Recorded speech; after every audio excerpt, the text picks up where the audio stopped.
పవన్ కళ్యాణ్పై నమ్మక ద్రోహం కేసు నమోదయ్యింది. ఎవరు నమోదు చేశారు, ఎందుకు నమోదు చేశారు, వివరాలు సోషల్ మీడియాలో వైరల్ అవుతున్న వీడియో చూసిన తర్వాత మళ్ళీ దీనిపై మనం విశ్లేషించుకుందాం.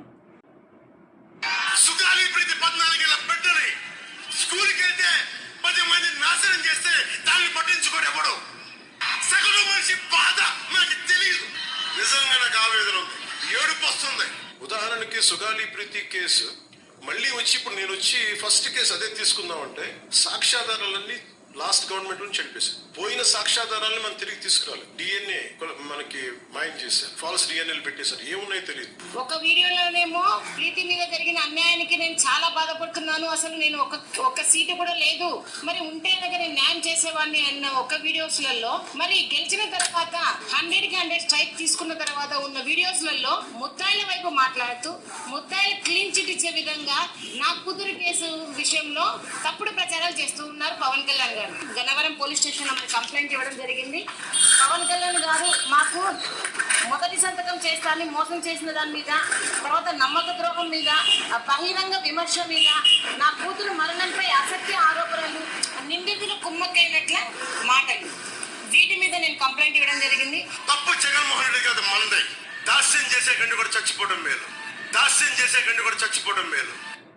చూసారుగా సోషల్ మీడియాలో వైరల్ అవుతున్న వీడియో. సుగాలి ప్రీతి తల్లి ధైర్యంగా ఆమె పోలీస్ స్టేషన్లో పవన్ కళ్యాణ్పై నమ్మక ద్రోహం కేసు పెట్టింది.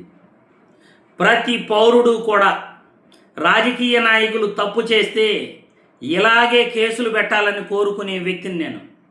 అది ఏ పార్టీ అయినా, జగన్మోహన్ రెడ్డి తప్పు చేసినా, చంద్రబాబు తప్పు చేసినా, పవన్ కళ్యాణ్ తప్పు చేసినా, ఏ రాజకీయ నాయకుడు తప్పు చేసినా, ఏ ఎమ్మెల్యే తప్పు చేసినా ప్రతి పౌరుడు కూడా స్పందించాలి, నిజాయితీతో వ్యవహరించాలి, ప్రజల తరఫున మాట్లాడాలి. ఇక్కడ పవన్ కళ్యాణ్పై నమ్మక ద్రోహం కేసు ఎందుకు పెట్టిందో సుగాలి ప్రీతి తల్లి క్లియర్గా చెప్పింది. 2017లో సుగాలి ప్రీతి చనిపోయింది. 2017లో టీడీపీ ప్రభుత్వం అప్పట్లో అధికారంలో ఉంది. టీడీపీ ప్రభుత్వం ఆ కేసుపై కేరింగ్ తీసుకోవాలి, ఆమెకి న్యాయం చేసి ఉండాలి, కానీ న్యాయం చేయలే. 2019 తర్వాత సుగాలి ప్రీతి మరణం గురించి అప్పుడే నిద్ర లేచినట్లు పవన్ కళ్యాణ్ మాట్లాడటం స్టార్ట్ చేశాడు. 2017 నుండి 2019 జగన్మోహన్ రెడ్డి అధికారంలోకి వచ్చేంత వరకు కూడా పవన్ కళ్యాణ్ అప్పటి వరకు మొద్దు నిద్రపోయాడు. 2019 తర్వాత పవన్ కళ్యాణ్ అప్పటికప్పుడే నిద్ర లేచి జగన్మోహన్ రెడ్డిని తిట్టడం మొదలుపెట్టాడు. టీడీపీ ప్రభుత్వంలో చనిపోతే జగన్మోహన్ రెడ్డికి ఏం సంబంధం? పవన్ కళ్యాణ్ ప్రతి రాజకీయ వేదికపై జగన్మోహన్ రెడ్డిని తిట్టడం ఏంటి? పవన్ కళ్యాణ్ సుగాలి ప్రీతి తల్లికి న్యాయం జరిగింది అంటే అది వైసీపీ ప్రభుత్వంలోనే. వ్యవసాయ భూమి ఇచ్చారు, 5 ఎకరాలు, 5 సెంట్లు ఇంటి స్థలం ఇచ్చారు, ప్రభుత్వ ఉద్యోగం ఇచ్చారు. ఇంతకన్నా ఏ ప్రభుత్వం అయినా ఏం చేస్తుంది? అది జగన్మోహన్ రెడ్డి చేశాడు. 2017లో సుగాలి ప్రీతి చనిపోతే టీడీపీ ప్రభుత్వం చేసి ఉండాలి, కానీ చేయలేదే. టీడీపీ వాళ్ళపై ఒక్క మాట కూడా నువ్వు మాట్లాడలేదే. అంటే ఉచ్చల పోస్తావా టీడీపీ వాళ్ళంటే? 2017 నుండి 2019 వరకు నిద్రపోయినావు. 2019 తర్వాత జగన్మోహన్ రెడ్డిని తిట్టడం మొదలుపెట్టినావు. 5 సంవత్సరాలు సుగాలి ప్రీతి మరణంపై ప్రతి రాజకీయ వేదిక పైన బాగా రాజకీయంగా వాడుకున్నావు. అధికారంలోకి వచ్చిన తర్వాత పూర్తిగా మర్చిపోయావు. అధికారంలోకి రాకముందేమో నా దగ్గర ఒక ఎమ్మెల్యే కూడా లేడు, నేను అసెంబ్లీకి వెళ్తే పొడి చేస్తాను, చించేస్తాను అని మాట్లాడిన పవన్ కళ్యాణ్ గారు అధికారంలోకి వచ్చి 100కి 100% సీట్లు తెచ్చుకున్న తర్వాత ఈరోజు సుగాలి ప్రీతి గురించి కానీ వాళ్ళ తల్లికి న్యాయం చేయాలని కానీ పూర్తిగా మర్చిపోయాడు. మర్చిపోయిన తర్వాత ఈయన మాట్లాడే మాటలు ఏంటంటే, జగన్మోహన్ రెడ్డి వాళ్ళ ప్రభుత్వంలో సుగాలి ప్రీతి కేసుకు సంబంధించి పూర్తి ఆధారాలు తుడిచేశారట. తుడిచేశారా? వాళ్ళ తల్లే ఒప్పుకోవట్లా. జగన్మోహన్ రెడ్డి ప్రభుత్వంలో తుడిచేయలేదు. అప్పుడు ఏ ఆధారాలు అయితే ఉన్నాయో ఇప్పుడు కూడా అదే ఆధారాలు ఉన్నాయి. నువ్వు నాకు న్యాయం చేయలేదు, నువ్వు అబద్ధాలు మాట్లాడుతున్నావు, నాకు నమ్మక ద్రోహం చేశావు, ఇచ్చిన హామీలు నువ్వు నిలబెట్టుకోలేదు అప్పట్లో ఒక మాట ఇప్పుడు ఒక మాట మాట్లాడుతున్నాం అని పవన్ కళ్యాణ్పై నమ్మకద్రోహం పెట్టింది.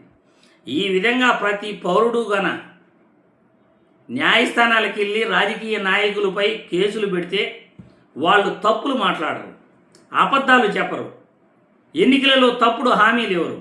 తప్పుడు హామీలు ఇచ్చిన ఈ ప్రతి నాయకుడి పైన కేసులు పెట్టాలి. ఆ ప్రభుత్వం ఉన్నంత వరకు.